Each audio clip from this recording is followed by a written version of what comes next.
Okay. Drum roll! I am about to film the video that I've wanted to film all year. My favorite books of the year video.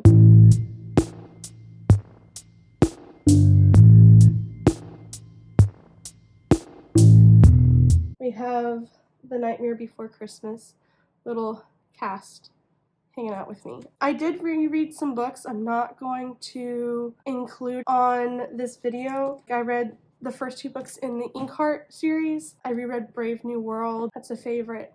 I reread Dreamcatcher by Stephen King. That's a favorite, but they're rereads, so I'm not going to include them.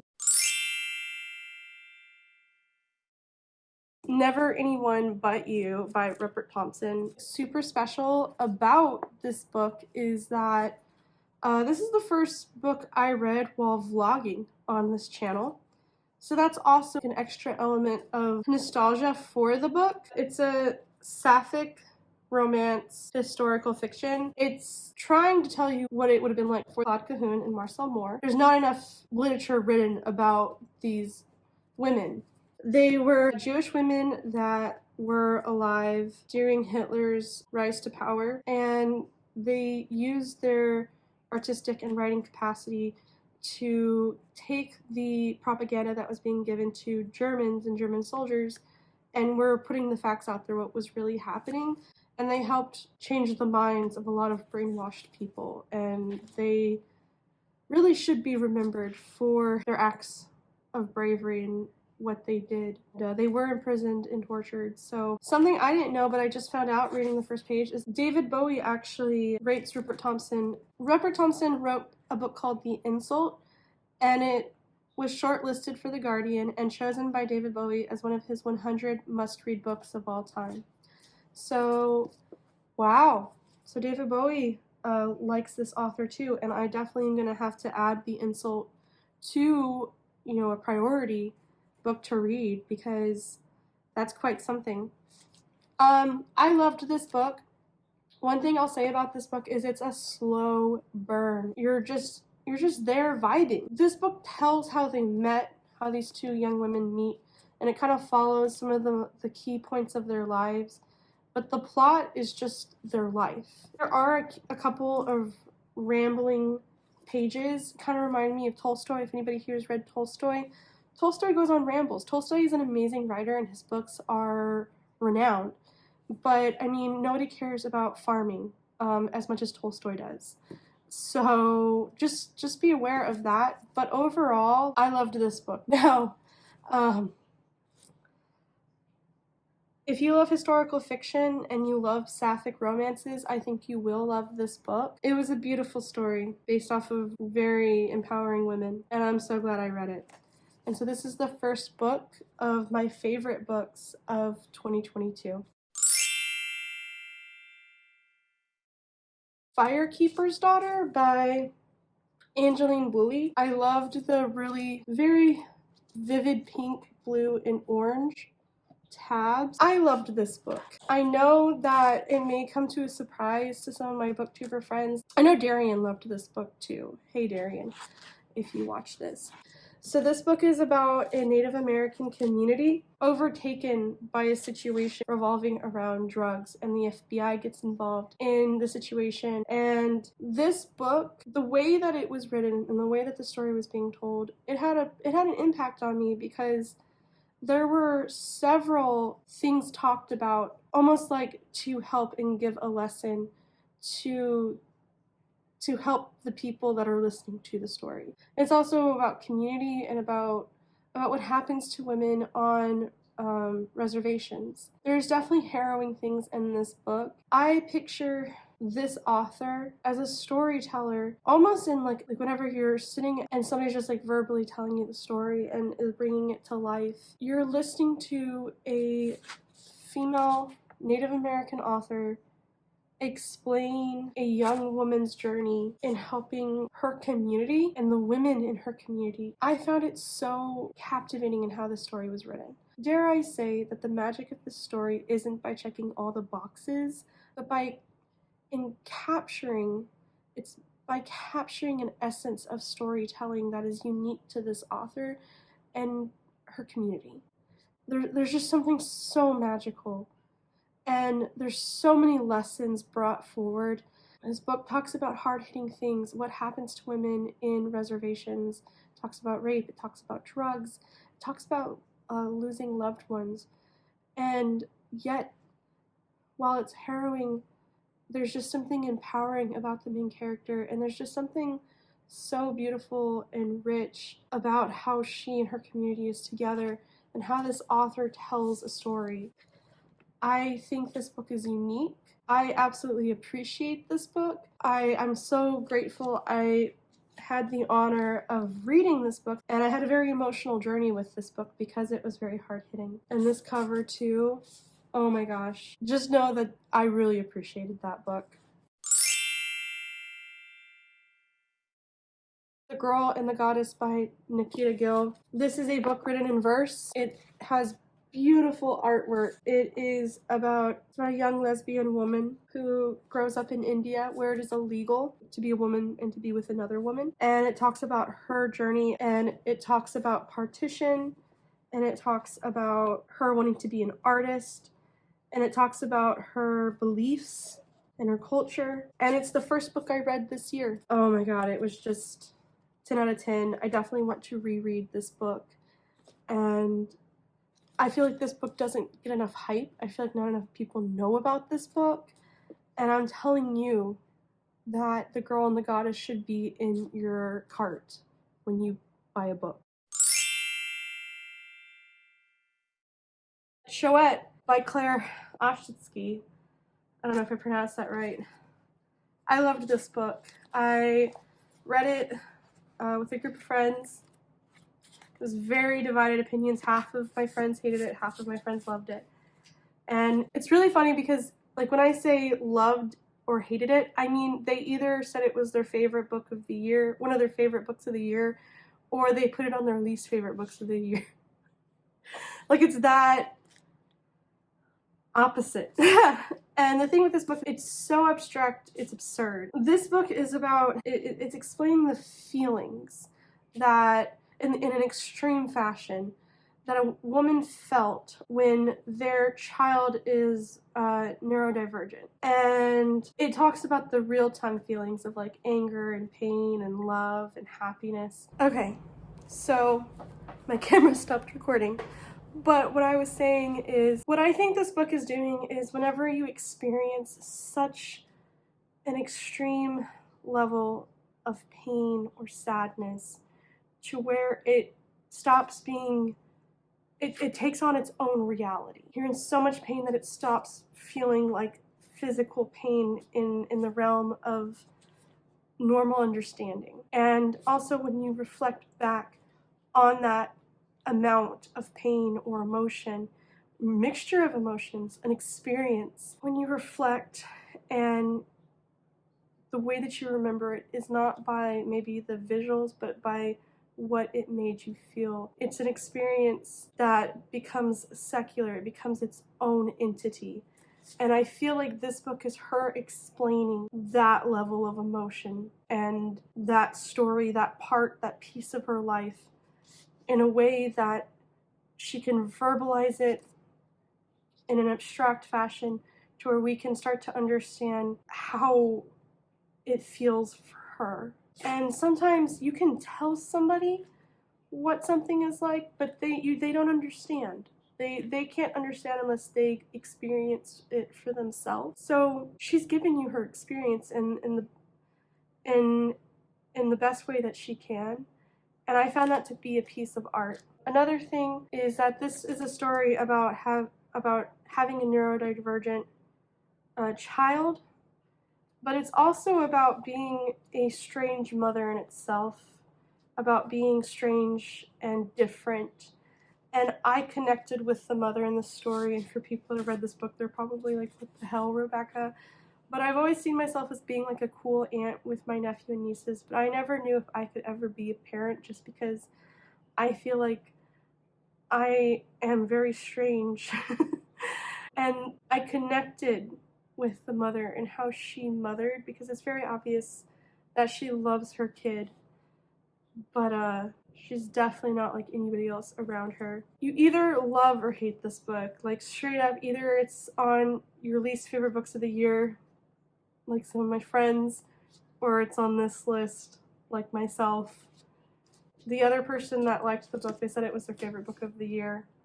So you either love or hate this book. It's absolutely a fascinating piece in just that itself. You have such opposed ratings, opposite ends of where you could go, and feelings and thoughts about the book. I don't know, man. It's a weird one for sure. This is a weird book. But okay. John Adams by David McCullough. Yup, I was so sad when this ended, and you're probably like, why, Rebecca? The reason why I loved this book is because I learned so much history. No classroom or individual has been able to successfully teach me so much in a period of time as this book was capable of, and David McCullough, the author, not John Adams, but David McCullough, is a teacher. I'm so grateful that I learned so much through this book. I learned a lot about John Adams, which was the goal. I want to learn about tons of historical people. I want to understand how we got where we are today. And this book doesn't just talk about America. This book doesn't just talk about the United States. This book talks about the world, what was happening on a world level, why different countries were doing what they were doing, so that we can understand why John Adams did what he did, or what his thought processes were to make the decisions that he did. We learn about the Native Americans in this book and how they fit in with the French and with Mexico, and I just never had put all the pieces together that this book allowed me to start to piece together and start to understand. I definitely will be reading more by this author, this historian, and I recommend, if you are looking for those same things, to read this book, because you definitely will get what you're looking for. The next book is Babel. We're going to talk about Babel. The reason why I love this book is because it taught me so much, and that's when books are beautiful, it's one reason why I love them. And then two, when I learn something or I leave the book maybe different than when I entered the book. So it changes me, it changes my perspective. And this book changed my perspective. Babel by R.F. Kuang. This book talks a lot about race and about what it will take to change issues involving race. I would definitely say that fantasy is a subgenre of Babel by R.F. Kuang, and dark academia should be the main genre. We're following a group of young students from different ethnicities outside of Britain, well, except for one. Letty she's European at least. She's Caucasian. But we're following these different walks of life from different countries outside of the country that they're going to school to. They are treated differently, and it's really hard-hitting. There's a lot of lessons in this book. There's a lot to be taught, and it was painful for me, but I felt like it made me a better person to read this book, and I'm grateful for the story in this book. Genuinely grateful for the lessons that were taught to me, and I definitely think that I will be reading more from this author, from R.F. Kuang. Absolutely beautiful writing. So grateful I picked this up. And I know that this is supposed to be a standalone, but I don't believe that it really is. The way that the ending ends is I believe there's going to be a second book in this series, so I am waiting to see if I'm correct on that, and I will pick up the second book if there is a second book.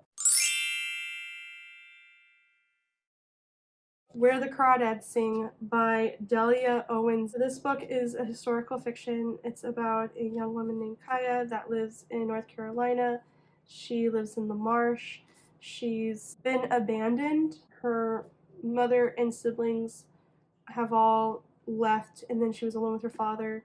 Father dies or disappears, we don't really know. And she has to survive on her own and she's basically feral. This book talks a lot about loneliness. It's a love letter to nature. It's a murder mystery.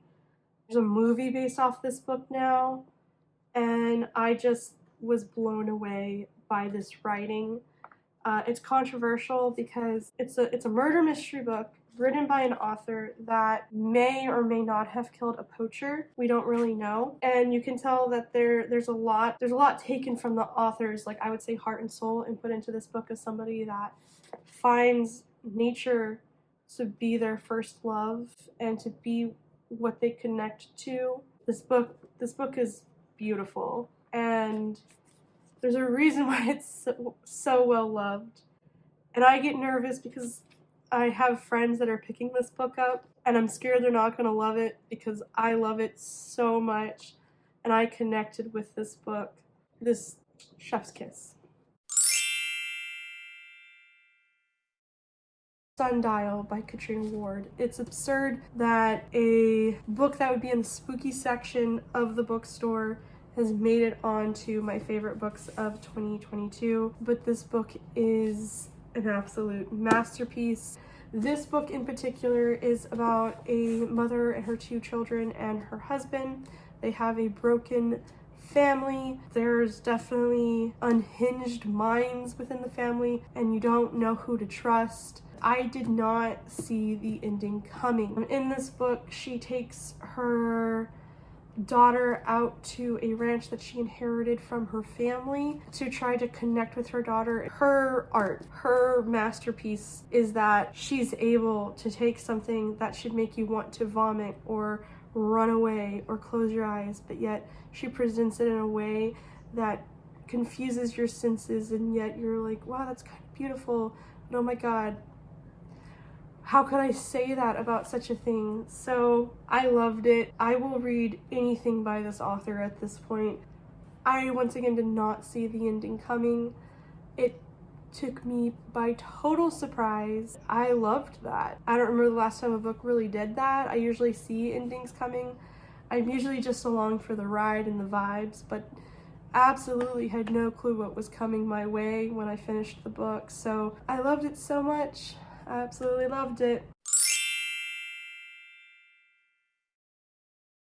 Jade War by Fonda Lee. Oh, look at these tabs. The whole entire Greenbone saga. Jade City, Jade War, Jade Legacy. All 3 of them. This whole entire series was just amazing. We're following a generation of the Call family. I'm still not over these books. The love I have.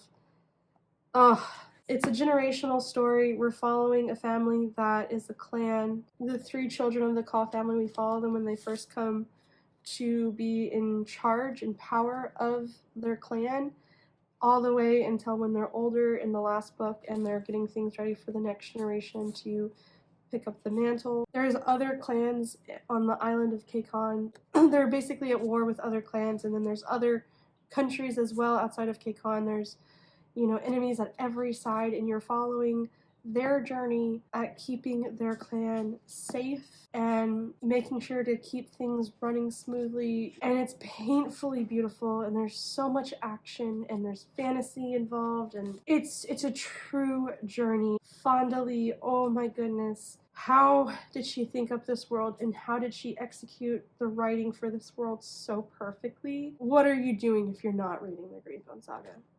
What are you doing with your life? You need to pick up this series, like, trust me. Okay. I also have Jade Legacy here, this monster, and then I didn't have the physical book. I'm crazy, but I picked up Jade City after reading it. And okay, we're on to the last favorite book of the year. The House in the Cerulean Sea. I read this for a vlog the last video I posted. I knew that this was a really highly hyped book, and I didn't know what to think coming into it. I am constantly looking for books that bring the kind of joy that I felt when I was reading when I was younger, when I read Harry Potter and the Hunger Games and the Divergent series. Just being captivated by the story and just like becoming part of the story, not even being like aware of the things around me. And The House in the Cerulean Sea did that for me this year. I absolutely loved this book. It's about a man that's been stuck in corporate world society with his job, and he ends up going to this orphanage to basically make sure that, like, that's his job, is to make sure orphanages are running correctly. But this one just so happens to be on an island, and it ends up feeling like a vacation, which he hasn't taken in a really long time. And it's about these children reminding him of what life can be like. And it's so magical and wholesome and beautiful, and it is LBGT, and TJ Klune is just an amazing writer, and I loved this book so much. They just took my heart and soul and zapped the life back into me. And this book is one of the books that definitely did that. My God, this is such a good book. While I'm talking about TJ Klune, I am going to mention Under the Whispering Door by TJ Klune. I'll put a picture here. Loved that book. Also amazing. Completely different. This book talks about dying, but it is also so magical, and it made me cry like a baby. It's about our main character. He's a lawyer. He's a jerk. He passes away, and a reaper comes and gets him, and he's brought to a halfway point, which is a tea shop in this situation, where he's supposed to come to terms with passing on. And that's basically what the book is about.